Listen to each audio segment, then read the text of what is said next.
Entre 1809 y 1811 se producen la mayoría de las revoluciones que van a llevar a la independencia de América Latina. Otros hechos ocurrieron a lo largo de este bicentenario en distintos lugares, pero al mismo tiempo. Oleadas de levantamientos, revoluciones. Dictaduras, democracias, gobiernos populistas o liberales. Todo ocurre al mismo tiempo en América Latina. Y es que a pesar de las diferencias de cada país, podríamos contar la historia de América Latina como la historia de un único pueblo. En América Latina las paralelas sí se tocan. Incluso se cruzan una y otra vez. La pregunta es, ¿por qué ocurren estos hechos simultáneamente en toda América Latina?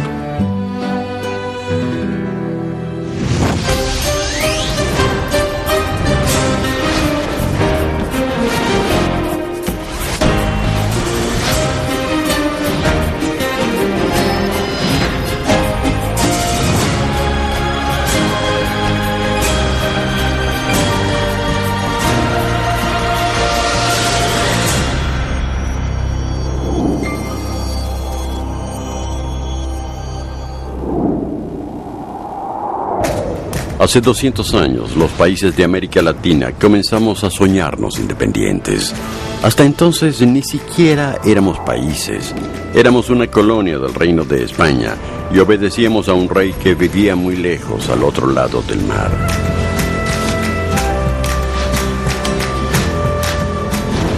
Mientras tanto, aquí en Europa estaba cobrando forma la idea de que la monarquía absoluta no era la única ni la mejor forma de gobierno. Lo mismo estaba pasando en América Latina. Estaban creciendo las semillas de la revolución. Semillas revolucionarias que germinaron al mismo tiempo en toda América Latina, gracias a hombres como Francisco de Miranda, Simón Bolívar, Mariano Moreno, Bernardo O'Higgins, José María Morelos, José de San Martín.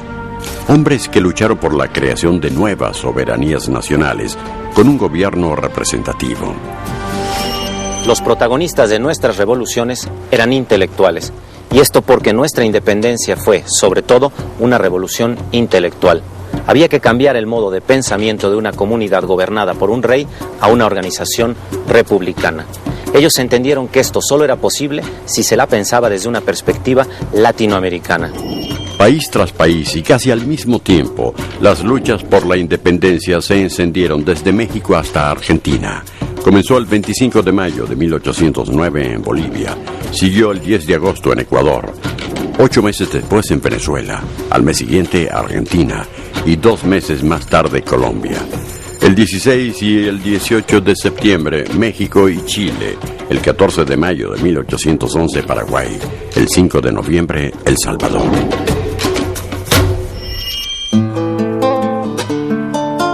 Es indudable que el estallido de las revoluciones fue lo que Karl Jaspers llamó un momento eje en la historia. Es verdad que hubo una especie de viento común de identidad a lo largo de nuestros países, como si hubiese el deseo de que, a sabiendas de que el proyecto era separarse del tronco español, las ramas mantuvieran, sin embargo, digamos, la savia del idioma y de la cultura. Pocos años después de estas revoluciones de 1810, varios países logran concretar el sueño de los libertadores y declarar su independencia. Nacían nuevos países y con ellos nuevos emblemas que los identificaban como nación. En Latinoamérica comenzaban a surgir las identidades nacionales.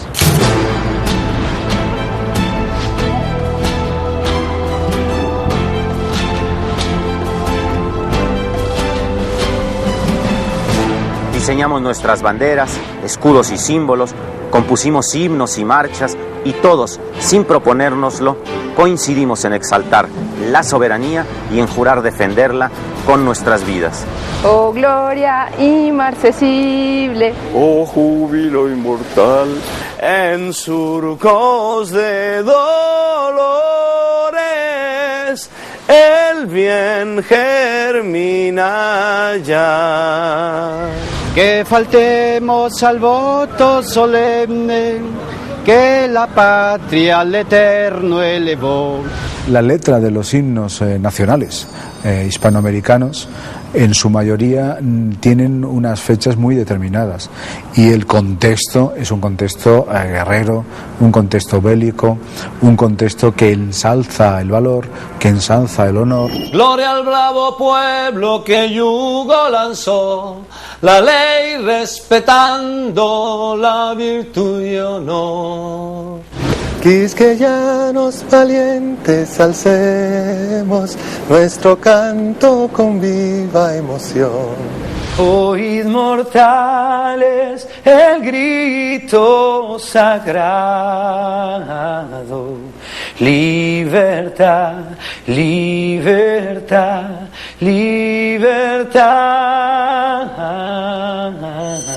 La idea de morir por la patria es recurrente en prácticamente todos los himnos de América Latina. Otra idea que aparece una y otra vez es la de soberanía.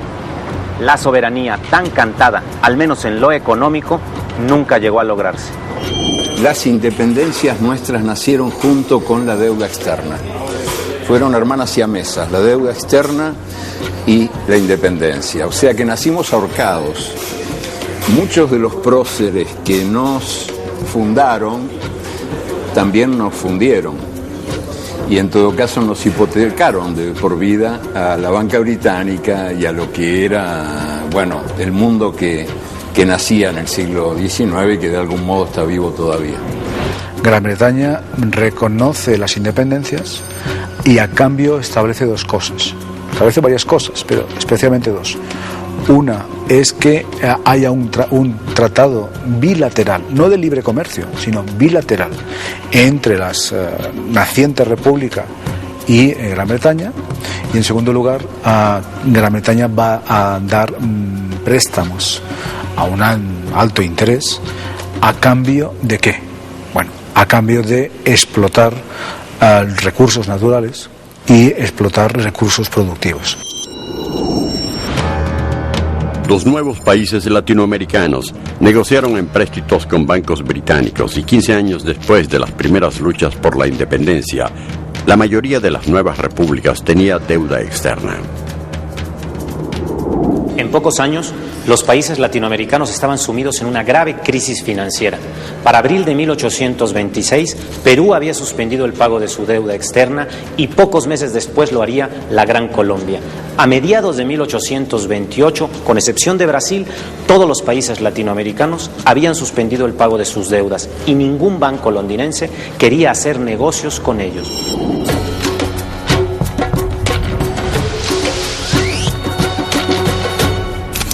Casi 200 años después, la crisis continuaba, pero ahora sí los bancos y otras entidades querían hacer negocios.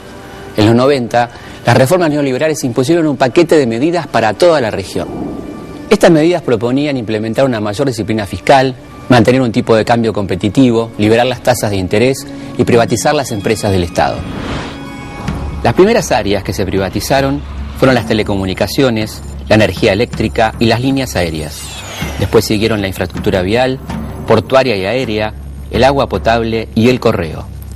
En algunos casos se extendió a recursos naturales no renovables, como el petróleo. Y también los bancos. En 1999, los bancos extranjeros controlaban el 25% de los activos del sector financiero de Argentina, Brasil, Chile, Colombia, México, Perú y Venezuela.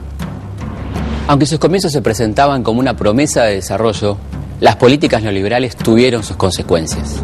América Latina dio respuesta, lo digo en términos generales, a lo que fue una camada de gobiernos que marcaron la época de los 90, la década de los 90 fundamentalmente, que eran gobiernos muy parecidos, casi uniformes. Era difícil incluso identificar cómo se llamaba cada presidente de cada país, porque había políticas tan uniformes, marcadas fundamentalmente desde el Fondo Monetario Internacional, el Banco Mundial, esa época del neoliberalismo que se aterrizó en América Latina de una forma muy fuerte.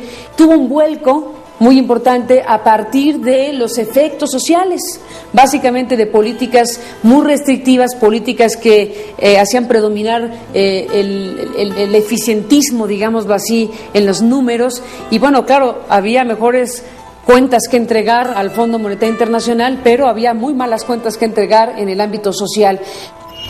El costo social de las reformas se sintió en todos y cada uno de los países dentro de la órbita neoliberal. Los presidentes Salinas de Gortari de México, Collor de Mello en Brasil, el argentino Carlos Menem, el peruano Fujimori y Carlos Andrés Pérez de Venezuela, entre otros, llevaron adelante políticas privatizadoras, en muchos casos mal aplicadas y atravesadas además por incidentes de corrupción. La idea es que la gente gane un poco durante mucho tiempo. Eso es el capitalismo. Y que vaya acumulando. Acá es al revés. La gente gana, hay una cantidad pequeña de gente que gana muchísimo durante poco tiempo. O sea, es la esencia contraria al capitalismo. Por eso se habla de capitalismo salvaje, o si querés de neoliberalismo, ¿no?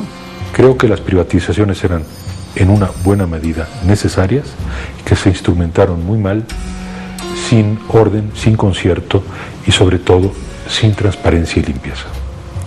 Lo que provocó fue su desprestigio. La propia palabra privatización sigue pareciendo muy negativa. Creo que lo que nos une a los latinoamericanos son las mujeres bellas. Todas nuestras mujeres son muy hermosas. Y creo que nos une también la experiencia humana es más cruda en los países latinoamericanos. No está matizada. Creo que somos países que compartimos contradicciones y paradojas muy fuertes.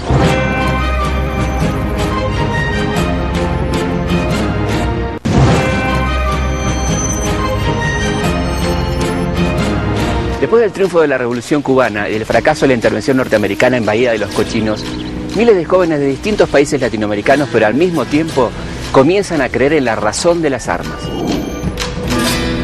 La aparición de movimientos guerrilleros en América Latina en la década del 60 está directamente vinculada con la presencia simultánea de gobiernos militares en prácticamente todos los países de la región. Estos gobiernos adherían a la doctrina de seguridad nacional, un plan de los Estados Unidos para terminar con la presencia comunista en el continente.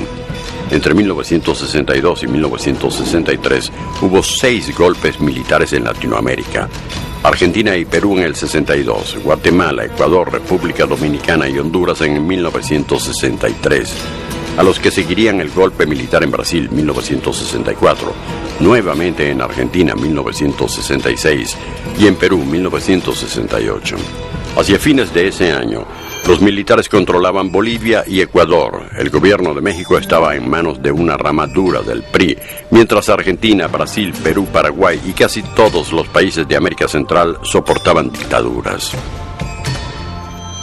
Bueno, yo creo que la irrupción de los movimientos guerrilleros en América Latina está primero por una valoración de las condiciones existentes a lo largo del continente. Los discursos que predominaban eran los del subdesarrollo, los de la dependencia, los de la dominación imperialista, etc. Y para todos ellos se veía como la salida natural la rebelión armada. Parecía como si dentro de una evolución natural de los procesos democráticos o participativos o populistas, etc., esto no pudiera tener una salida. Con el triunfo de la Revolución Cubana, la intervención norteamericana en la región redobla la apuesta, apoyando programas militares específicamente diseñados para combatir a las guerrillas insurgentes del continente. Era la Escuela de las Américas. El Plan Cóndor, un plan coordinado en los años 70 por las dictaduras de Argentina, Chile, Brasil, Paraguay, Uruguay y Bolivia, hizo permeables las fronteras nacionales para perseguir a los opositores a las dictaduras. El sostén ideológico de este plan establecía que las fuerzas de seguridad tenían un nuevo rol. Además de velar por la seguridad nacional, tenían que terminar con el comunismo. De la hipótesis del enemigo externo se pasa a la del enemigo interno. Esta idea es posterior a la Guerra Fría, ¿no? Hasta ese momento los enemigos eran los rusos o los chinos o lo que sean. Bueno, en ese momento los enemigos eran los terroristas. Entonces había que buscar, ellos pensaban que había que buscar maneras distintas de combatirlo, de técnicas también distintas para disuadirlo, de infiltración, de tortura, etcétera, que no habían sido usadas en la guerra tradicional. Y muchas de ellas venían de la guerra colonialista, por ejemplo, la Picana en Argelia. Militar en una organización clandestina, no armada como la mía, en buena medida implicaba crear un contralenguaje contra las pautas del Plan Cóndor. En la medida en que tú conocías cómo se movían los militares y cuáles eran los patrones de la represión, tú podías elaborar una especie de contrapatrón, en donde había ciertas cosas que no se podían hacer. No se podía llegar 2 minutos tarde a una cita, no se podía hacer una cita que tuviera más de 7 minutos, los teléfonos estaban absolutamente prohibidos, manejar el mínimo de información posible, no tener nada anotado, ni una libreta de teléfonos. Y yo te digo que en buena medida el atenerse estrictamente a esas normas de conducta le salvaban la vida a mucha gente y permitían una cierta actividad política.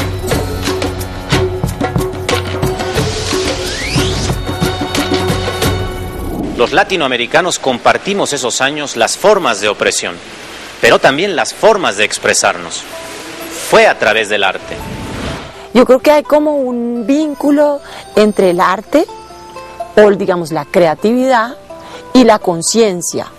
Entonces eso hace que muchas veces cuando la gente sale a protestar o a expresar sus ideas, pues hay como mucha gente también del mundo del teatro, del mundo del arte, entonces ahí pasan cosas interesantísimas. En la Plaza de Bolívar, por ejemplo, han hecho muchas cosas que son casi happenings o performancias. Es notable la originalidad que tienen los pueblos para manifestar sus formas de protestar, pero yo creo que mucho más notable es la forma que tiene la dirigencia, la originalidad que tiene la dirigencia política para evadirse siempre de estas protestas. Cuando Augusto Pinochet tomó el poder en Chile en 1973, las mujeres comenzaron a hilar sus arpilleras. Estos tapices, hechos con retazos de telas brillantes con cobre, lana, cuero e incluso sus propios cabellos, narran escenas de la vida cotidiana y sirvieron para contar al mundo lo que pasaba en Chile. El arte daba cuenta de la política.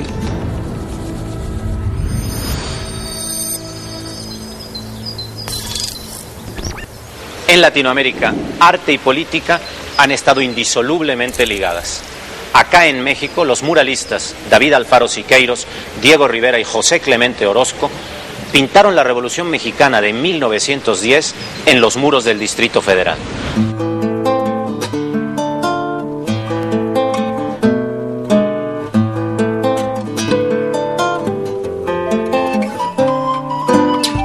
En esos años la pasión era muy grande, tenía apenas muy poco de surgida la Revolución Rusa del 17, en los años 22, 21, y en México había un gran educador y filósofo que fue José Vasconcelos. Él tuvo bastante la visión de invitar a Rivera a que pintara.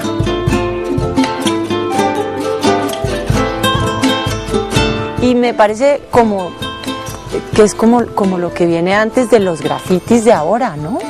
Los grafitis bonitos, esas cosas que uno ve en la calle y dice, uy, gracias por compartir esto conmigo. Eso es muy especial.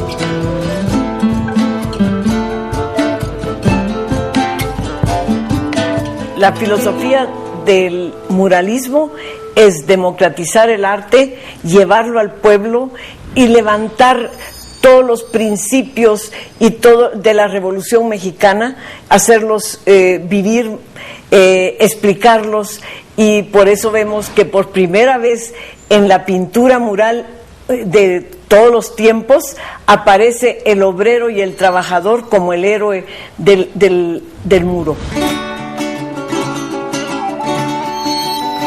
Héroes del muro. Los obreros y trabajadores se convirtieron en los protagonistas y los destinatarios de este arte.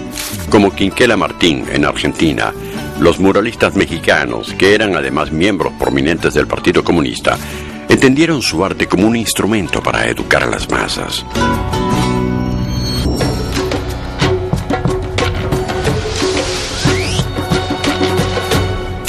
Aunque en Latinoamérica asomaba el comunismo, la crisis financiera y el crack del 29 cambiaron la marcha de los acontecimientos.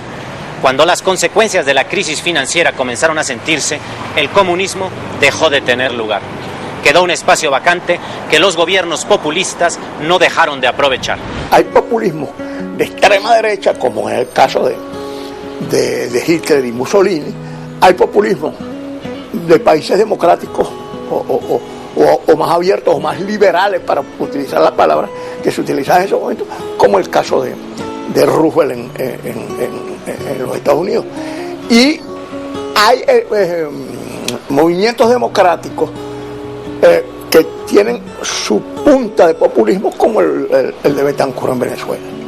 Es decir, hay algo que es bien interesante, bien importante y que causa mucha confusión, que es la línea sumamente fina, sumamente pequeña, el filo de la navaja, entre democracia y populismo.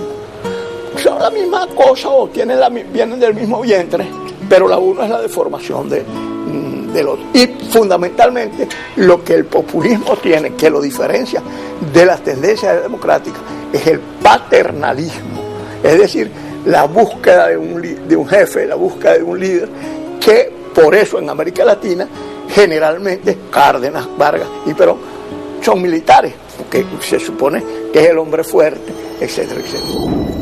Encarnados en el gobierno de Lázaro Cárdenas en México, el peronismo en la Argentina, el Frente Popular en Chile, el varguismo en Brasil y el nacionalismo revolucionario de Paz Estenssoro en Bolivia, el populismo surgió casi simultáneamente en estos países. Los gobiernos populistas facilitaron el acceso al consumo de los trabajadores y mejoraron sus condiciones de vida, estableciendo un antes y un después en la historia de las reivindicaciones de los movimientos populares.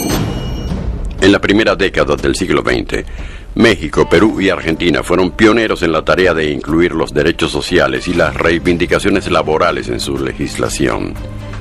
Con sus leyes, estos países pusieron límites a la explotación laboral, reconocieron el derecho al descanso dominical y regularon el empleo de mujeres y niños.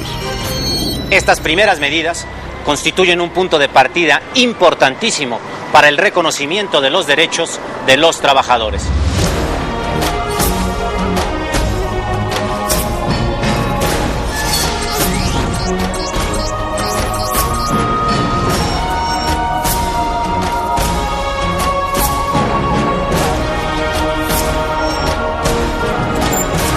A comienzos del siglo XX comenzó a hablarse de los derechos de estos hombres que representaban la fuerza de trabajo.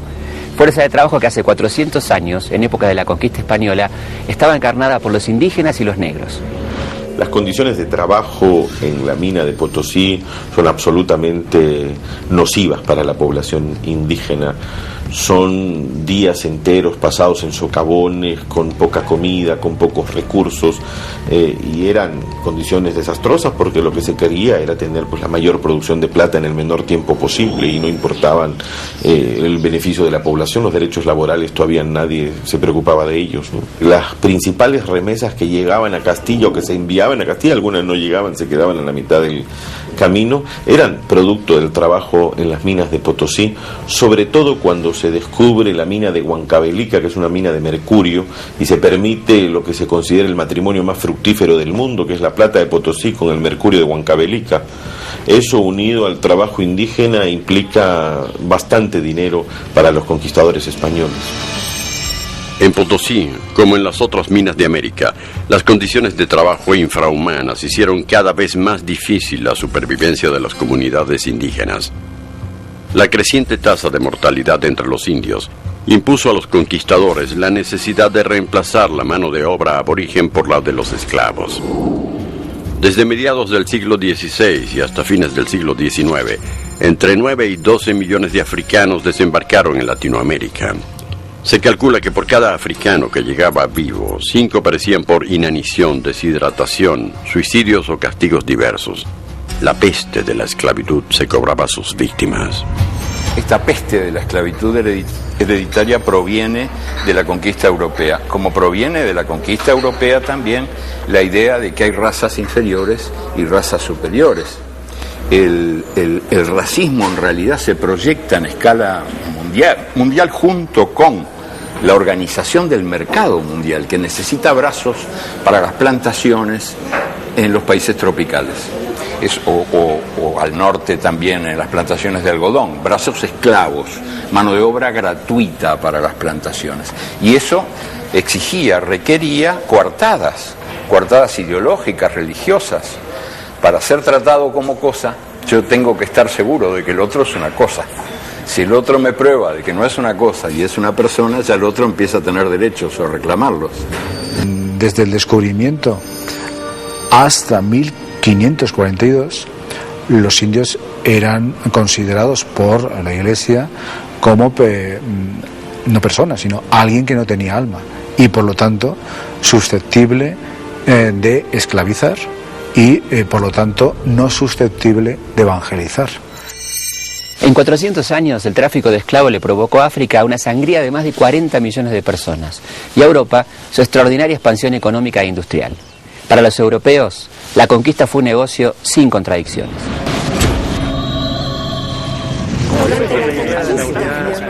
Tenemos un saborcito, los latinos, muy especial, que a lo mejor ese condimento les falta mucho por otras partes del mundo. Entonces, ese condimento de sabor, de fuego, es un juego que tenemos los latinos, ¿no? Somos cálidos, somos diferentes.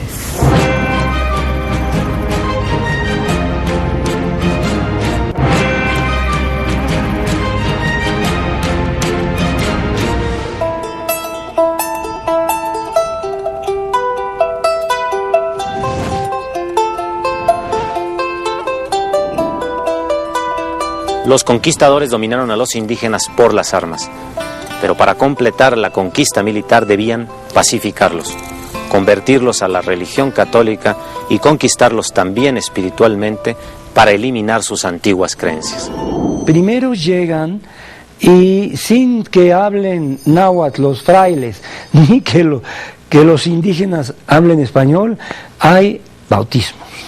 Un poco pues a derecha y siniestra tenemos los primeros, digamos, conversos en Tlaxcala y en México, pero rápidamente se dan cuenta de que pues fue agüita sobre las cabezas y no fue más allá. Es verdad que los conquistadores españoles saquearon los templos existentes en las diversas ciudades o los lugares donde encontraron. En el Cusco también lo hicieron, saquearon el Coricancha, se quitaron las estatuas, se quitaron las cenefas de oro que habían en sus distintos espacios y sus distintos recintos. El famoso templo del Coricancha incaico hoy día es la iglesia de Santo Domingo y hasta ahora se puede notar en el propio templo cómo se ha construido una iglesia sobre un templo prehispánico como una señal de apropiación del pasado y de señalar de qué va este nuevo futuro, esta nueva historia local. Varias órdenes monásticas se abocaron a desterrar la idolatría local. Los indígenas debieron derribar sus templos para en su lugar elevar iglesias. Sin embargo, había una sutil forma de resistencia. Los evangelizadores imponían su culto y su Dios, pero los indios lo adaptaban.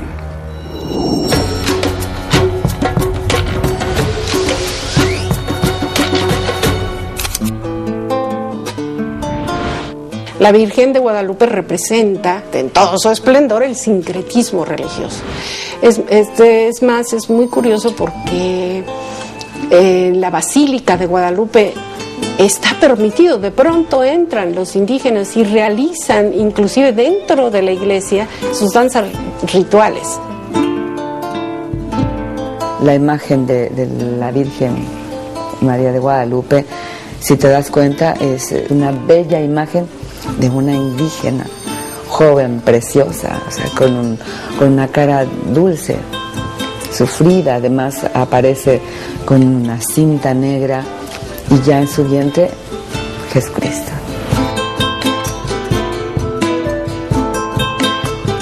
El mexicano ama a la Virgen de Guadalupe, le reza con una devoción extraordinaria. La verdad, es lindo el cuento.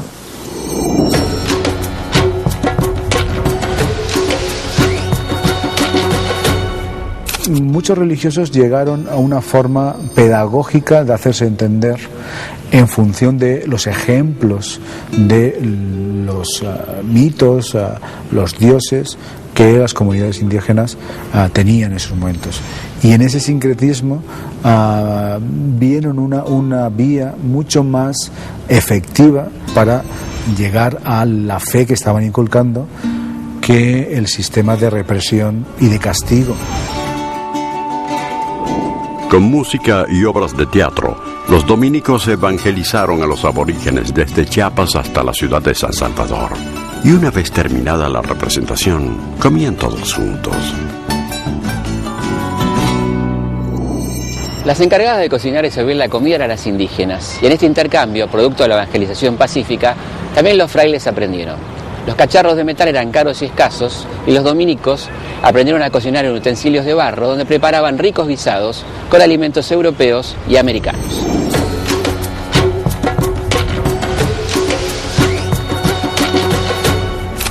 En las cacerolas de los conventos dominicos se cocinó la unión respetuosa de dos culturas.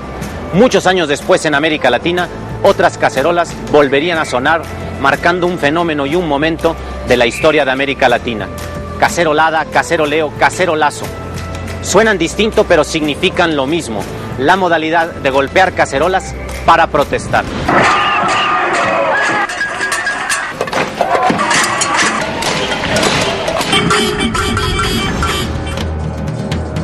Sonaron por primera vez en Chile contra la visita de Fidel Castro y otra vez en contra del golpe de Estado de Augusto Pinochet. Sonaron en Uruguay cuando el pueblo pidió la vuelta de la democracia y cuando toda Latinoamérica reclamó contra las reformas neoliberales y sus secuelas. En Argentina, cuando la clase media exigió la devolución de sus depósitos incautados. Sonaron en Bolivia y un presidente debió abandonar su cargo. A favor y en contra de Chávez en Venezuela. Con las amas de casa de Paraguay que protestaban contra el gobierno y los políticos corruptos. Y también en Ecuador, cuando el presidente Lucio Gutiérrez fue depuesto a fuerza de cacerolazos. Los cacerolazos en América Latina acaban siendo menospreciados por los historiadores, por los politólogos, porque claro, es la clase media que se pronuncia. Los cacerolazos están identificados con las personas, hombres y mujeres que se ven afectados por las crisis económicas o por los gobiernos autoritarios, etcétera, y que llegan a un límite y utilizan esa expresión que, bueno, pues como su nombre le indica, hacer ruido con los utensilios de cocina como una forma de manifestación. Digo que son de alguna manera menospreciados por politólogos, por historiadores en algún sentido, porque no son las grandes gestas de los indígenas o de los campesinos o de los obreros o esto que finalmente forma sin la menor duda la historia de un país. El cacerolazo fue una modalidad inventiva que también está ligada a una cosa que es muy latinoamericana, que es la bulla, el ruido. A veces uno tiene la sensación, por lo menos con los venezolanos, de que nos aterra el silencio, de que la experiencia del silencio nos parece intimidante, que siempre tenemos que estar cantando, gritando, saltando, aplaudiendo, haciendo algún ruido, ¿no? Entonces los cacerolazos emblematizan muy bien eso. Cada quien desde su casa, de alguna manera, lo que hace es como una bulla para mostrar su desacuerdo. En el 2008, con la crisis financiera mundial, Latinoamérica exportó la modalidad del cacerolazo a lugares tan lejanos como Islandia. Nuestro continente exporta el cacerolazo, el caceroleo, la cacerolada, tres formas de decir protesta a la manera latinoamericana.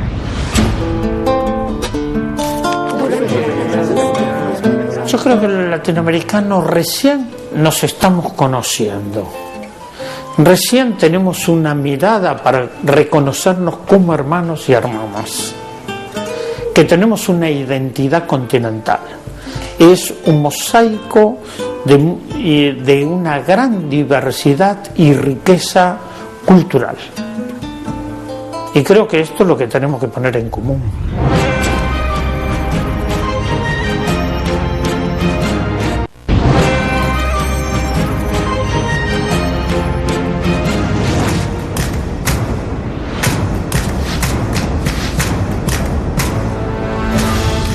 El impacto en Europa del descubrimiento de América fue impresionante.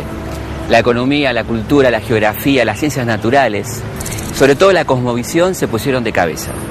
La idea de 3 continentes, asociados a la Trinidad Católica, quedó destrozada con la aparición de un 4º continente, cuyos habitantes además eran acusados de idólatras. Hay una parte que me da me da risa, pudiéramos decir, y es en el costo de la vida. Un momento que yo digo que somos un agujero en medio del mar y el cielo 500 años después.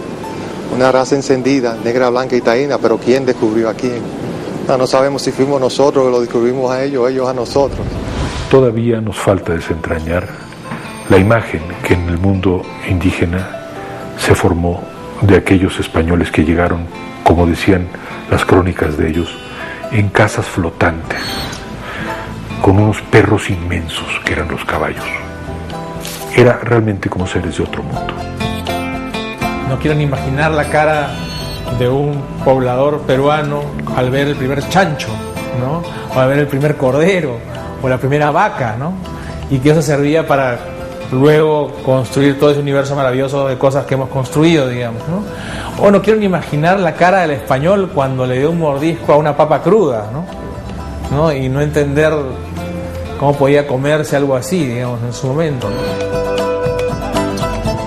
Ellos andaban todos desnudos como su madre los parió, y también las mujeres, aunque no vi más que una, harto moza. Y todos los que yo vi eran todos mancebos, que ninguno vi de edad de más de 30 años. Muy bien hechos, de muy hermosos cuerpos y muy buenas caras. Los cabellos gruesos, casi como sedas de cola de caballos, y cortos. Los cabellos traen por encima de las cejas, salvo unos pocos detrás que traen largos, que jamás cortan. Ellos no traen armas ni la conocen, porque les mostré espadas y las tomaban por el filo y se cortaban con ignorancia. No tienen algún fierro.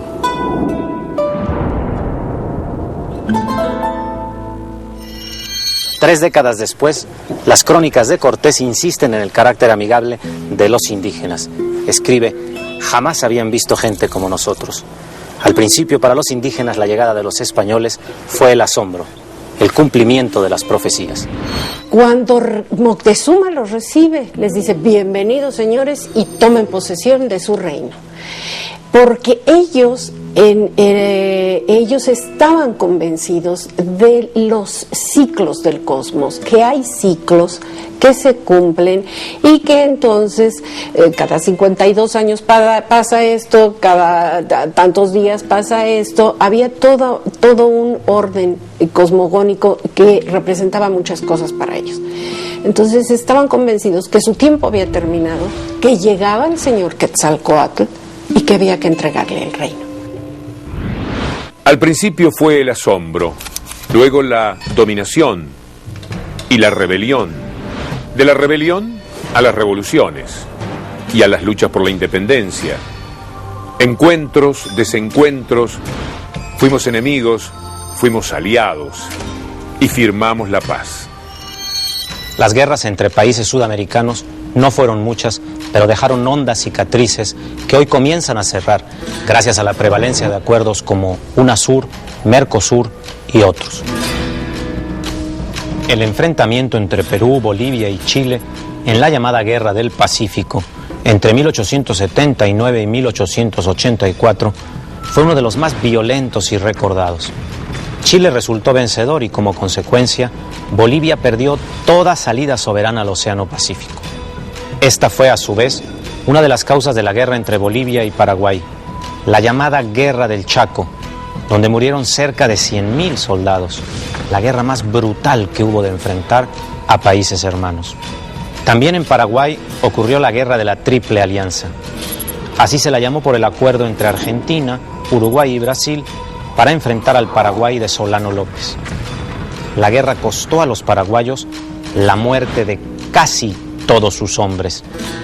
Hubo otras guerras, como el conflicto entre Perú y Ecuador de 1941 y los choques sucesivos en los decenios siguientes, así como el enfrentamiento entre Argentina y Gran Bretaña por las Malvinas, el único que ha involucrado a una nación fuera del continente. A 200 años de nuestra independencia, los proyectos de integración latinoamericana buscan evitar el conflicto entre países y lograr un mayor desarrollo de la región. Con vista a este objetivo, los presidentes de Sudamérica se reunieron para crear la Comunidad Sudamericana de Naciones. El UNASUR es el primer paso de un ambicioso proyecto que excede los acuerdos regionales. Nuestra solución hasta ahora fue tratar de buscar parches regionales. Para mí los parches regionales son importantes en determinada coyuntura, pero son parches. O sea, no alcanza el Mercosur, o no alcanza el ALBA, o no alcanza el Pacto Andino. O sea, cuando uno habla de unidad política latinoamericana, tiene que hablar de toda América Latina, y no solo de regiones. Y unirse es muy complicado, pero es una lindísima tarea que tenemos por delante, fecunda y bella, porque tenemos que unirnos sin negar nuestra diversidad. Lo mejor que el mundo tiene está en la cantidad de mundos que el mundo contiene, y la región más diversa del mundo, yo creo que la más fecunda de todas, es América Latina, porque acá se han dado cita todos los colores, todos los olores, todos los dolores del género humano. A pesar de todo esto que aparentemente es un caos irremediable, nosotros conservamos la felicidad a toda costa, y eso es lo que no podemos permitir, que se roben también la sonrisa, ¿no? Y nos corresponde, cada vez que hay un festival de cine en cualquier rincón de Latinoamérica, tenemos que estar ahí y aplaudirlo, de teatro, de danza, cada vez que haya un torneo como Libertadores, cada vez que hay una Copa América, esas son nuestras fiestas. Ese es el momento en que le decimos a todos los que nos gobiernan que la estamos pasando bien a pesar del mal trabajo que hacen. Hoy la historia tiene que ser de unidad. Hoy la historia tiene que ser de unidad. Yo creo en las cosas que nos unen, ¿no? No creo en las cosas que nos separan. Hace 200 años los países de Latinoamérica ganaron su independencia a fuerza de revoluciones. Querían ser soberanos, pero tenían deuda externa y la seguían teniendo en el siglo XX cuando los gobiernos optaron por las privatizaciones opuestas a la ideología de los años 60, cuando aparecieron los movimientos guerrilleros, combatidos por los gobiernos militares que instrumentaron el Plan Cóndor. Y el arte fue una forma de resistencia, como pasó con los muralistas mexicanos, todos miembros del Partido Comunista, que perdió influencia y dio lugar a los gobiernos populistas que reivindicaron los derechos de los trabajadores negados desde hacía 500 años en el trabajo de negros e indígenas, a quienes los conquistadores evangelizaron, aunque los indígenas resistieron. Y sucedió un sincretismo que unificó religiones y también costumbres, como el uso de cacerolas de barro parecidas a las de metal, que siglos más tarde se usaron como una forma de protesta que causó mucho impacto, aunque no tanto como el descubrimiento de América, que tuvo como respuesta la rebelión de los aborígenes y más tarde las revoluciones, las luchas por la independencia y finalmente guerras entre naciones superadas en proyectos de integración que recuerdan al sueño de la independencia hace 200 años.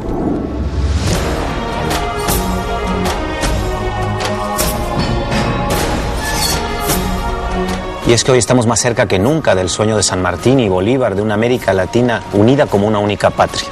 Es que por encima de nuestras rivalidades y diferencias hemos alcanzado acuerdos que desafían la matemática. Y es que en América Latina las paralelas sí se juntan.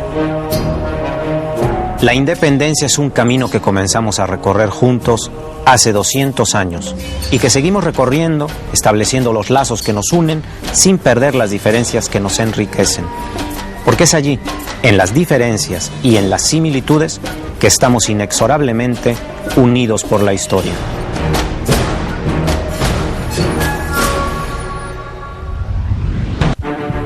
Somos un continente rebelde. Nos venimos rebelando contra las injusticias de la época de la conquista. Y somos muy creativos a la hora de rebelarnos. Un pueblo se puede sublevar el tiempo de un relámpago. Es una necesidad de despertar. A veces protestamos pacíficamente, a veces violentamente, pero siempre resistimos la arbitrariedad. Al ser truncada esa esperanza y esa desazón, nos rebelamos en realidad contra el mal gobierno. No hay peor sensación que saber que no te escuchan.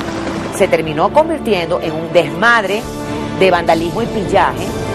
Hubo una orden y se disparó contra la multitud. Es que el pueblo toma nota de la acumulación de abusos y finalmente un día estalla. Se puede destruir la parte física del movimiento, pero su mensaje queda en el espacio y el tiempo.